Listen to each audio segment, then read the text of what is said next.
आप सब जानते हैं कि औरंगाबाद शहर का नाम बदलने का तकरीबन हुआ है और ये फैसला सन 1975 में महाराष्ट्र गवर्नमेंट ने लिया। इसके खिलाफ हम लोग एक महाराष्ट्र लेवल पे समिति बनाई और ये कृति समिति औरंगाबाद नामांकन की लड़ाई लड़ी और उसके बाद से उस्मानाबाद, अब अहमदनगर भी हो रहा है, तो इस्लामाबाद का भी नाम बदला है और मुस्तकिल नाम बदलने की महाराष्ट्र ने दौड़ लगी। नामांकन की समिति किसी भी सेशन के किसी के भी नाम बदलने के खिलाफ। इसकी वजह ये है कि नाम बदलना ये विकास का काम नहीं है। हुकूमत की जिम्मेदारी विकास का काम करना है, जनता की जिम्मेदारियों को, जनता के प्रॉब्लम्स को सॉल्व करना है और हर समाज के साथ होना चाहिए। लेकिन आज जो ये नामांकन की मुहिम चलाई जा रही है, इसके जरिए पूरे हिंदुस्तान में, पूरे महाराष्ट्र में खास तौर पर एक ही समाज को टारगेट किया जाए। और अफसोस की बात यह है कि माइनॉरिटीज के लिए कि हम हिंदुस्तान दस्तूर के मानने वाले हैं, एक जमहूरी मुल्क के हम नागरिक हैं, दस्तूर को मानने वाले हैं और इंसाफ पर हमारा यकीन है। इसलिए हम जब हमारी बात गवर्नमेंट नहीं सुनती है तो हम अदालतों के सामने 1995 में ये हुआ, बात नहीं सुनी गई, यहाँ तक कि औरंगाबाद हाईकोर्ट ने हमारे खिलाफ फैसला दिया। हम शहरों में सुप्रीम कोर्ट गए, सुप्रीम कोर्ट ने हमारी बात को गौर से सुनी, मानी और उसको स्टे जारी और वो स्टे जारी करने के बाद कुछ ही दिनों बाद महाराष्ट्र में गवर्नमेंट बदली और वो गवर्नमेंट ने आकर जो नोटिफिकेशन शहरों के नाम बदलने के लिए निकाले गए थे उसको वापस किया। लेकिन जब हमारी पिटीशन फाइनल हियरिंग के लिए सुप्रीम कोर्ट में गई तो गवर्नमेंट ऑफ महाराष्ट्र ने इन्फॉर्म किया कि ये नोटिफिकेशन हमने ऑलरेडी विड्रा कर दी। सुप्रीम कोर्ट ने हमसे कहा कि भाई आपका पर्पज सॉल्व हो गया है, इसलिए आपकी पिटीशन सक्सेस हो गई, इसलिए हम इसको डिस्पोज कर। लेकिन आज हैदराबाद बात है कि सुप्रीम कोर्ट में जो मैटर क्लोज हो जाता है वो रेस जुडिकेटा के तहत वापस नहीं ला जा सकता, एक्ट है। लेकिन आज की हुकूमतें ना अदालतों को मानती है, ना जनता को मानती है और अपने मनमाने फैसले करती है। हालांकि इस बार ये हुआ है कि 10 साल की डिक्टेटरशिप के खिलाफ जनता ने वोटिंग की और 400 के खिलाफ वालों को 200 के अंदर लपेटने का काम किया है। लेकिन इसके बावजूद उनकी नशा नहीं होती। अभी आपने देखा कि ये जो निकाला गया इसको गवर्नमेंट ने बगैर प्रोसीजर कंप्लीट किए, ये प्रोसीजर इस शहर का नोटिफिकेशन आपको निकालना है, उसके लिए 1953 की गाइडलाइंस है। उस गाइडलाइंस का पहला खलन यह कि हिस्टोरिकल सिटीज के नाम बदले नहीं जा सकते, उसको इन्होंने टेबल में डाल दिया, उसको पहले रोन दिया। दूसरा मुद्दा उसमें था कि जो अगर इत्तेफाक से नाम बदलते हैं, दूसरा नाम देते हैं, वो नाम पूरे स्टेट में कहीं किसी गांव का भी नहीं होना चाहिए। और ये नाम जो यहाँ दिया जा रहा है ये पश्चिम महाराष्ट्र के 3 तालुकों का नाम है। हमारा एक्साइजेड नाम का विरोध नहीं है, हमारा एक समाज है और समाज को बांटने का, समाज को दबाने का, समाज में फूट डालने का ये जो धंधा उपयोग कर रहे हमारा, इसको भी होना ये चाहिए था। अगर किसी की ख्वाहिश है तो दोनों समाज के लोगों को सामने बिठा कर बातचीत करके निगोशिएट के जरिए तो मसला हल किया जाता तो ज़्यादा बेहतर हुआ। जैसा आपने देखा कि मराठवाड़ा यूनिवर्सिटी का नामांतर हुआ, हर समाज के साथ बिठाकर शरद पवार साहब ने कोशिश की और मराठवाड़ा को भी सामने रखा और बाबा साहब को भी मिला और इसलिए दोनों समाज का समाधान हुआ, ना होता यहाँ पर एक समाज को दबाने का काम किया गया, उसको सताने का काम किया गया, उसके मर्जी के साथ एक तरफा फैसला दिया गया और गैर कानूनी फैसला दिया गया औरंगाबाद का नाम बदलने का काम। हमने हमारी नामांकन कमेटी ने उसका विरोध किया और हमने हाईकोर्ट में पिटीशन, हमारे साथ कुछ और भी पिटीशन बना गए। अब आज के लिए हुआ कि लोगों ने आप यूट्यूब के मेहरबानी से लोगों को लीडरशिप की बीमारी लग गई कि उन्होंने खाली यूट्यूब में हमारे गाइड्स आना चाहिए, न्यूज़ आना चाहिए, हमारी फोटो आना चाहिए, ये मकसद के लेकर आगे बढ़ने वाले बहुत सारे ज़्यादा। और कुछ लोग को पिटीशन के जरिए MLA बनने की भी ख्वाब देख रहे हैं, जबकि मैं आपके सामने ये बात बताना चाहता हूँ 1996 में मैंने स्टे लाया और 2000 में कॉर्पोरेशन के इलेक्शन में मुझे कॉर्पोरेशन में पब्लिक ने हरा दिया। तो ये कोई इलेक्शन में जिताने की पोस्ट नहीं, काम नहीं, ये सामाजिक काम था।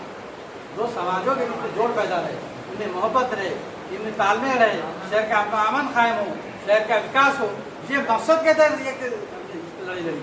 इसके अलावा हमारा सब कोई मकसद था और आज भी इसके सिवा हमारा कोई मकसद नहीं। खैर हाईकोर्ट में हम सब गए। हाईकोर्ट में जाने से ये हुआ कि जजेस को मौका मिलता है, कन्फ्यूजन में डाल दिया गया कि पहली बात 2 नोटिफिकेशन निकाल ली गई, पिटिशनर 10-20 ये सबकी पिटिशन को मिक्स कर दिया गया और कॉमन जजमेंट ये दिया गया कि रिजेक्ट करने होगा। हालांकि होना ये चाहिए था कि हमारी पिटिशन में हमने 3 लाख पेजेस गिराव से 3 लाख 100 से ज़्यादा हिस्ट्री किताबों का हमारे स्टडी की। 8 घंटे तक सीनियर हमारे एडवोकेट यूसुफ मुशाला की 8 घंटे बहस, 8 घंटे की बहस को 8 सेकंड में फैसला देते, ये इंसाफ है। और स्कूल के हम दस्तूर को मानते हैं, हम कानून के खिलाफ नहीं जा सकते, अदालत के फैसलों के खिलाफ हम नहीं कह सकते, लेकिन हमको तकलीफ तो होती है, ये तकलीफ है। इस तकलीफ का इजहार हमें कैसे करना है? हम इतना तो कह सकते हैं कि ये जो फैसला हाईकोर्ट ने किया है ये फैसला नहीं है, ये इंसाफ नहीं है, जज का फैसला है, हम इसको इंसाफ। अब हम इसके खिलाफ हमको सुप्रीम कोर्ट जाना था। सुप्रीम कोर्ट 8 जुलाई तक छुट्टी था। हमने वहाँ पिटिशन दाखिल की। पिटिशन दाखिल करने के बीच में उस्मानाबाद की हेयरिंग होगी और उस्मानाबाद की पिटिशन को रिजेक्ट किया। अब ये क्या है, दंगेज बात है कि सुप्रीम कोर्ट का में उस्मानाबाद का नाम है। उस्मानाबाद का इशू भी जो है पहले भी बॉम्बे हाईकोर्ट में गया, सुप्रीम कोर्ट में गया, 28 साल से इसके रहा। और आप बोलो हिसाब आने के लिए सुप्रीम कोर्ट गए, इस पर कम से कम घंटा आधा घंटा तो बहस होना चाहिए। 3 मिनट में सुप्रीम कोर्ट ने फैसला लेके। अब आप बताइए हमको कहाँ जाना? ऐसा लग रहा है कि पार्लियामेंट सुप्रीम कोर्ट में मुसलमानों ने जाना कि नहीं जाना हमारे सामने मसला है। राम मंदिर का इशू है, सारा जजमेंट चीफ जस्टिस ये कोई सबूत नहीं है कि राम मंदिर है, लेकिन हम आस्था की बिना पर आस्था क्या, आस्था को तो कॉन्स्टिट्यूशन या कानूनी जवाब जा, लेकिन चीफ जस्टिस और सुप्रीम कोर्ट ने फैसला किया, मानना पड़ता। इसके अलावा भी आपका हर 3 तलाक का मसला है। 3 तलाक टोटली ये इस्लामिक इशू है और हिंदुस्तान का जो कॉन्स्टिट्यूशन बनाया गया था डॉक्टर बाबा साहब अम्बेडकर ने, मुस्लिम कवानीन मोमेडन ला, मुस्लिम पर्सन ला के नाम से एक एक्ट, यानी मुस्लिम मसाइल जो भी होंगे वो मोमेडन ला के तहत चलेंगे दस्तूर के साथ।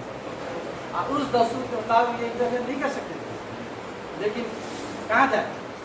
जब सैया बन गए थानेदार तो डर का आगे हो गया। गवर्नमेंट कुछ भी फैसले करती करे, हम चुनकर उनके अच्छा लगे तो मेजॉरिटी आती इलेक्शन चुनकर, लेकिन अदालत इंसाफ के लिए आज पाकिस्तान में इंसाफ के लिए लोग लड़ रहे हैं। हिंदुस्तान की जनता भी जागी नहीं है, तो यहाँ सिर्फ एक ही जमात पर अन्याय हुआ इसलिए नहीं जाएगी, जब दूसरों पर होगा तो जाएंगे। आप देखिए पड़ोस में क्या चल रहा है, श्रीलंका में हुआ, बांग्लादेश में हुआ, पाकिस्तान में चल रहा है। तो जुल्म जब मुद्दा को पहुँचता है तो फिर खिलाफ आता है, खिलाफ कैसे आ सकते हैं आपके इंसान। मैं आज इस तस्वीर में जाकर कहना चाहूँगा कि हम लोग सुप्रीम कोर्ट में गए तो उस्मानाबाद के फैसले के बाद पूरे मीडिया ने, हालांकि बड़े बड़े चैनल, मैं उनकी किसी बुराई करना नहीं चाहता, लेकिन चाहे प्रिंट मीडिया हो या इलेक्ट्रॉनिक मीडिया, जब इतने बड़े इशू पर बोला तो उसकी स्टडी करना चाहिए कि क्या फैसला है किसके बारे में। लेकिन सब ने यह कहा कि औरंगाबाद उस्मानाबाद की पिटीशन रिजेक्ट करने आता लिया है, हालांकि ऐसा नहीं है। वहाँ सिर्फ एक ही विषय उस्मानाबाद के विषय पर बहस थी और उस्मानाबाद का केस चला। सुप्रीम कोर्ट में हमारी पिटीशन का भी नंबर ही है, अब 9 तारीख डालिए, वो भी शायद बढ़ने की इच्छा। तो मैं पहली बात आपसे कहना चाहता हूँ कि ये जो फैसला हुआ है उससे उस्मानाबाद के हद तक हुआ, इसका औरंगाबाद से कोई संबंध नहीं। नंबर 1। नंबर 2, हमारी पिटीशन अब जो सुप्रीम कोर्ट गई है उसकी तो 60 बात करना चाहूँगा कि 1996 में सुप्रीम कोर्ट ने हमको स्टे दिया था। तो आज हमारी अपील जो सुप्रीम कोर्ट ने और इसी बुनियाद पर सुप्रीम कोर्ट ने हमको स्टे दिया था और ये वादा किया गया था कि आपकी बात सुनी जाएगी, उसका फैसला। लेकिन उसी बीच में गवर्नमेंट का पाकिस्तानी नोटिफिकेशन विड्रा करने की वजह से कि दोबारा पिटीशन इन्होंने जो निकाले नोटिफिकेशन, ये टोटली कानूनी है, इसलिए हम सुप्रीम कोर्ट से गुजारिश करने के लिए गए हैं, जैसा आपने 96 में स्टे दिया था तो हमारी बात सुनने का वादा किया था, हमारी आज ये रिक्वेस्ट है कि इंसाफ से हमारी गुहार है कि वो हमारी बात को सुने, स्टे दे, तफसीली पूरी पिटीशन की हियरिंग करे और उसके बाद जो सुप्रीम कोर्ट फैसला देगा उसका मांग कर अमल करने के लिए तैयार। ये हमारे बुनियादी। दूसरा इशू आपके सामने हमने रखा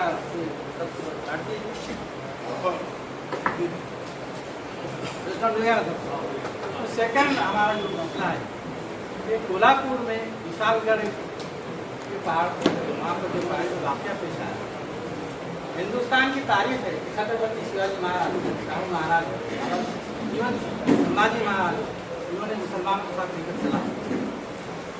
अगर नहीं चलते तो इनके खेलों के बाद मुसलमानों के बारे कहाँ से बचे? ये सब इनके फौज में शामिल थे, इनके साथी थे और इन सबको लेकर चला। लेकिन आज परसों आज 500 साल से उनके घर वहाँ पर है और अब ये कहा जा रहा है कि ये इंक्रोचमेंट है, इंक्रोचमेंट हटाया जाए। तो ठीक है, इंक्रोचमेंट इनको हटाने की जिम्मेदारी किसकी?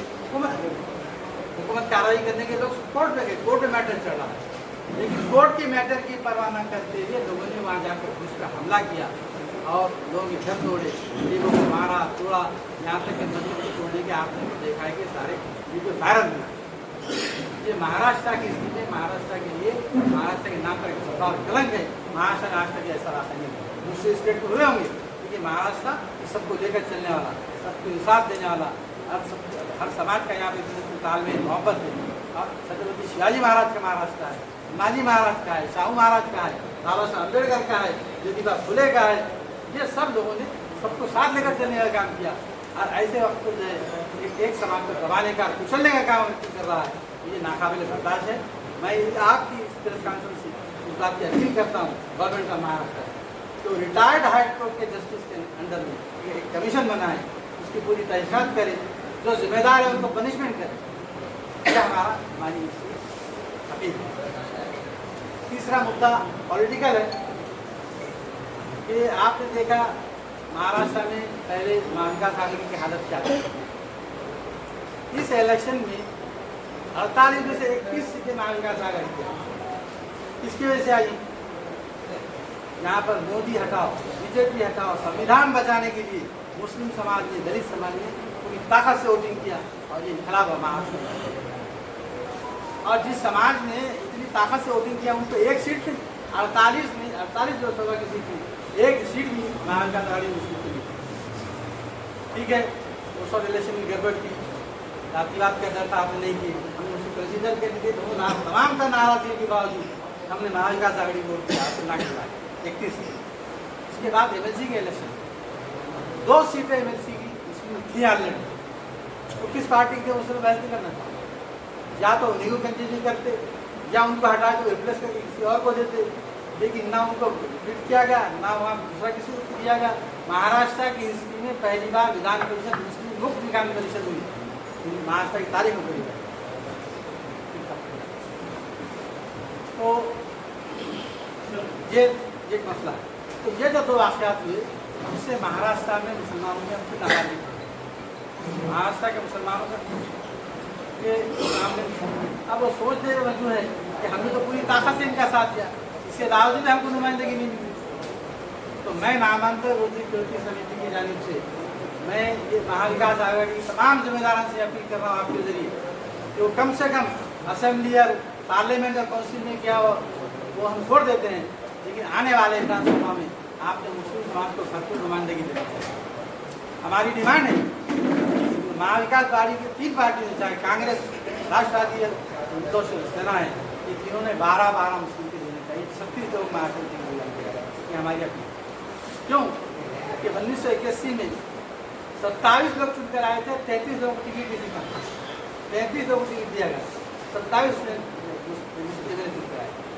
लेकिन उसके बाद मुसलसिल मुस्लिम परसेंटेज कर रिप्रेजेंटेशन कम होता चला गया और आज ये पोजीशन है कि 10 के अंदर रहते।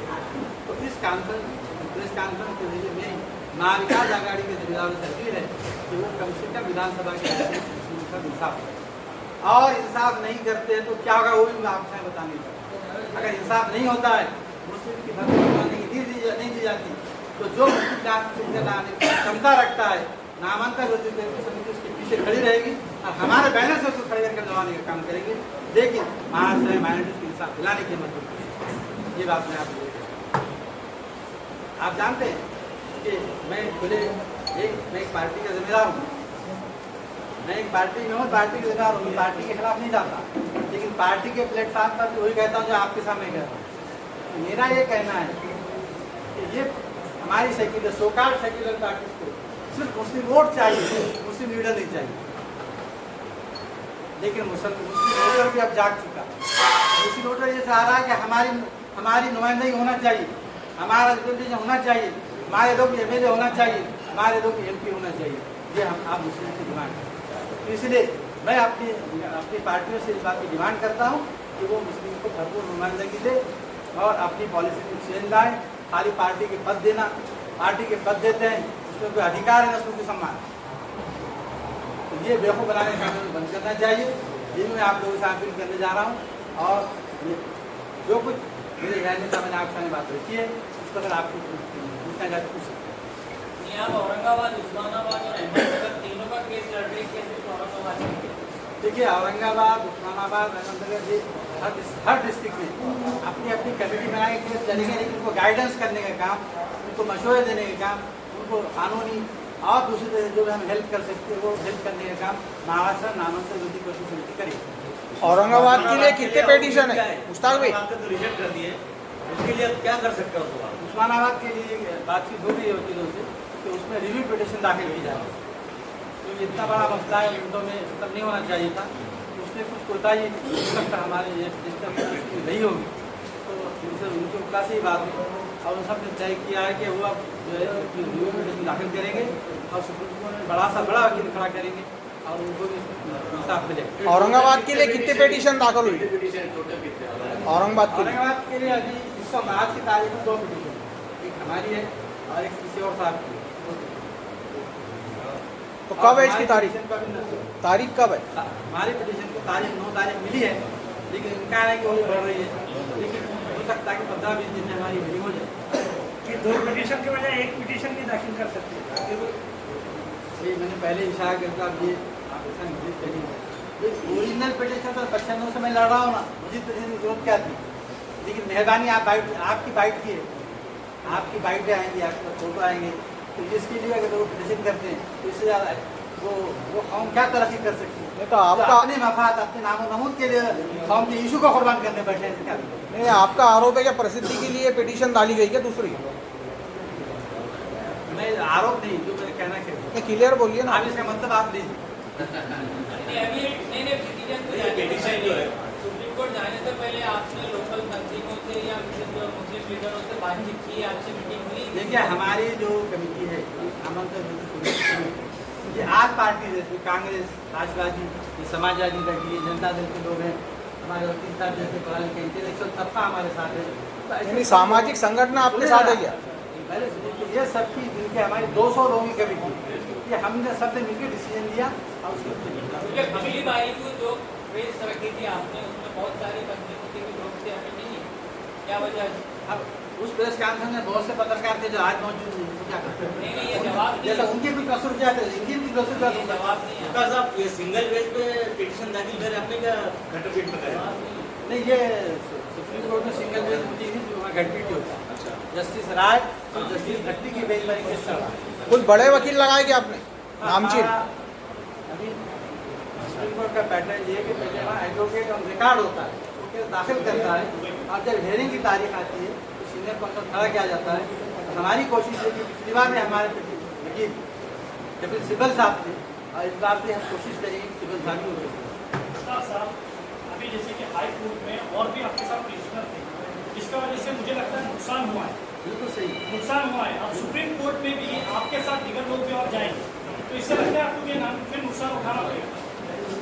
देखिए महाराष्ट्र हाई कोर्ट में नुकसान हो चुका है, आपने जैसा बोले हैं ये सही है, ये मैं बोलूँ। अब सुप्रीम कोर्ट में क्या होगा मैं कह नहीं सकता, लेकिन ये आज़ाद मुल्क है, किसी रोका नहीं जा सकता। नहीं, आप तो बोल सकते हैं कि मैं मतलब स्टे मिल चुका है इसके ऊपर, तो आप उनसे बात कर सकते उनको हैं। मालूम है ना सर, हमने जाकर क्यों बोलना चाहिए? तो पिटिशन आपकी पहले है क्या उनकी है? वो तो क्लियर करो। अभी एप्लीकेशन इस वक्त हमारी पहले चल रही है। पहले आपकी दाखिल हुई। नहीं, दाखिल का कोई टाइम नहीं। आज इसके तरीका ये है कि जब दाखिल होती है तो पूरी ऑब्जेक्शन प्रोसेस है, वो सारे ऑब्जेक्शन वगैरह क्लियर करके हमारी पिटीशन नंबर पर आ गई, वो सारी खबरें हमको मिल गई। दूसरी पिटीशन को ऐसी इसमें और कोई लोग हेल्प कर रहे हैं आपकी? ये इसमें कोई और फाइनेंशियली हेल्प कर रहे हैं क्या? इसमें कोई और लोग फाइनेंशियली आपकी हेल्प कर रहे हैं क्या? वो नहीं कह सकते, पर हम अपने तौर पर जितना हो सकता है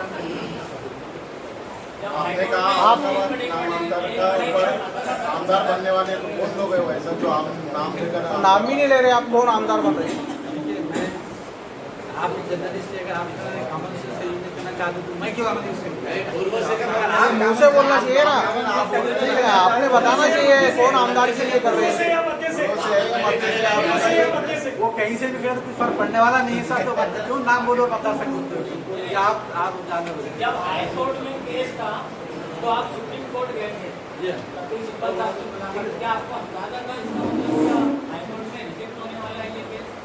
यहाँ पर हाँ, इससे पहले उनका ये 2 मिनट देखिए, कानून के मायने ऐसा क्या कहते हैं, जज कोई भी जज कोई ऑर्डर करता है तो उसके क्लाइंट पर हक है वो अपने आगे केस यहाँ कायम रहता है। केस तो चालू था सुने ना। तो हमारा केस यहाँ चालू था, हमने स्टे की एप्लीकेशन किए थे, हमारी को रिजेक्ट की गई स्टे एप्लीकेशन, उसके अपील के लिए सुप्रीम कोर्ट केस हमारा यहाँ खारिज। उदय भाई, एक सवाल ये है कि आपकी बातों से ऐसा लग रहा है कि आप विकास आघाड़ी राष्ट्रवादी कांग्रेस पार्टियों से आप खपा है, मुस्लिम लीडरशिप की आपने बात की, लेकिन आपने कभी आपकी अंदरूनी बैठक जो आप जिस पार्टी को बिलोंग करते हैं उस पार्टी के लेवल पे की है? अब आप सीनियर जर्नलिस्ट हैं लोग, जब मैं आज ये बोलने में मजबूर हुआ, इसके मायने मैंने कितने बार बोला इसका अंदाजा इसका मतलब नाराजगी है आपके आपकी। सामने बोलने के लिए मजबूर हुआ हूँ समझ। पवार साहब के विशाल घर पे नहीं गए आपके पवार साहब? पवार साहब नहीं गए, लेकिन पवार साहब के लोग कुछ यहाँ हमारे हमारी पार्टी के जिम्मेदार हम पवार साहब को थोड़ा चलना यहाँ भी सर अक्सर आपके प्लेटफॉर्म से आवाज उठती है कि राष्ट्रवादी के तमाम हिंदू लीडर बड़े बड़े जयंत पाटिल साहब नाम लेते हैं कि वो नामांकन के खिलाफ है, ऐसी बात है। मेरा सवाल ये है, इतने लोग बैठे हुए हैं कि औरंगाबाद में एक भी हिंदू ऐसा सेक्युलर जिला सदर बोलो, अध्यक्ष बोलो, वो दिखाई दे क्यों नहीं दे रहा है? आप तो नाम फखर से कहते हैं, सेक्युलर लोग भी हमारे साथ हैं, हिंदू का लीडर क्यों साथ नहीं है? सुनिए, पहली बात तो यहाँ जो लोग बैठे हैं ये पार्टी की मीटिंग है, ये एक पिटिशनर की मीटिंग है। तो पिटिशन में हमारे कम्युनिटी के जो लोग खाते हैं वो है, अब वो दूसरा सवाल यही झगड़े में आती है,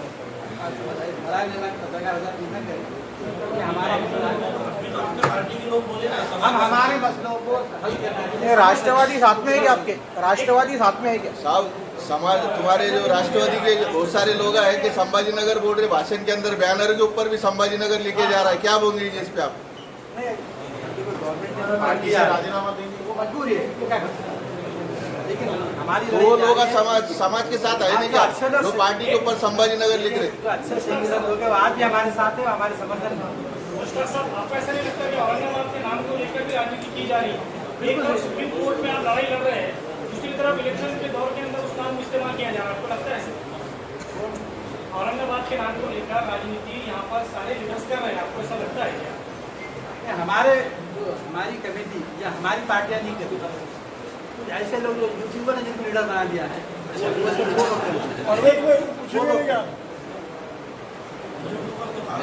इस मुल्क के संविधान को मानना हमारा काम है। मुल्क जो है संविधान से चलता है और मुल्क के अंदर जो है हमारे पास में अदालती सिस्टम है, अदालत के हर फैसले को हर किसी को मानना पड़ता है। अब आज हम देख रहे हैं हमारे अखबारात में भी, हर अखबार में संभाजी नगर के बजाय औरंगाबाद के बजाय संभाजी नगर लिखे जा रहा है। अल्लाह का एहसान है भी हमको कोर्ट के ऊपर ऐसा कोई बंधन नहीं आया, इसलिए हम कोर्ट हो या पुलिस हो या कलेक्टर ऑफिस हो या तहसील हो, सब जगह हम औरंगाबाद लिख के देते हैं आज भी। और अगर से कभी सुप्रीम कोर्ट फैसला देगा तो फैसले को तो हम मानेंगे, लेकिन फैसले को मानने के बाद जिस तरह इससे पहले राजीव गांधी ने जो है सुप्रीम कोर्ट के फैसले को बदलने के लिए कानून बदला, उस तरह से हम भी इंशाल्लाह ताला आने वाली जो भी हुकूमत रहेंगी उसके ऊपर जोर डालेंगे, दबाव डालेंगे और कानून को बदलाएंगे। ये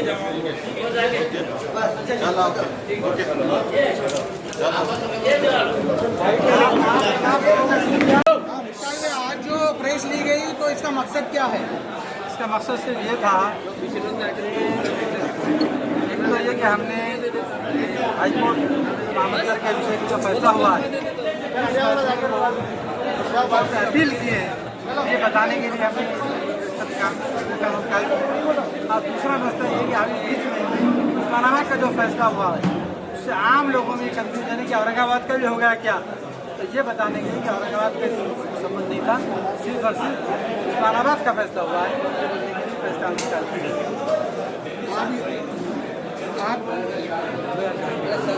चाय पानी का आप इसमें पिटिशनर है, अगली तारीख क्या है औरंगाबाद केस में? देखिए अभी जो रिकॉर्ड पर 9 तारीख आई है, देखिए हमारे वकील साहब का कहना है कि शायद डेट बढ़ जाएगी, तो अगली डेट जो आएगी आपको इन्फॉर्म किया जाएगा। ठीक है, जैसे बात होगा ना, ठीक है।